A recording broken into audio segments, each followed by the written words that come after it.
Երբ որ Ադրբեջանը ասում է, որ իրենք Ստեփանակերտում են թեյ խմելու, Երևանում են թեյ խմելու, Սևանալ լճի ափին չգիտեմ ինչ են անելու, այս պայմաններում տարածքների վերադարձի մասին խոսելը նշանակում է ադրբեջանցիներին առանց որևէ խնդրի մոտեցնել Ստեփանակերտին, Սևանին, Երևան։ Հայաստանի եւ Արցախի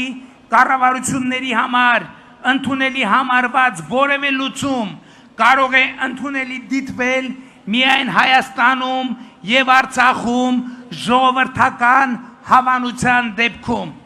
Արցախը Հայաստան է եւ վեր։ Ես ճանաչել եմ Ադրբեջանի տարածքային ամբողջականությունը եւ Ղարաբաղը Ադրբեջանի տարածքային ամբողջականության մեջ։ Անկեղծ ասած գտնում եմ, որ ոչ միայն ճիշտ եմ վարվել, այլև սխալ եմ վարվել եւ իրադրության սխալ գնահատականի հետևանքով է, որ դա ավելի շուտ չեմ արել, որ նույն Արցվաշենի դեպքում ավելի լավ է այլ սցենարների գնալ եւ այլն եւ այլն։ Որևէ մեկը չի կարող այլ սցենարի գնալ առանց Հայաստանի Հանրապետության ժողովրդի կամքի արտահայտման։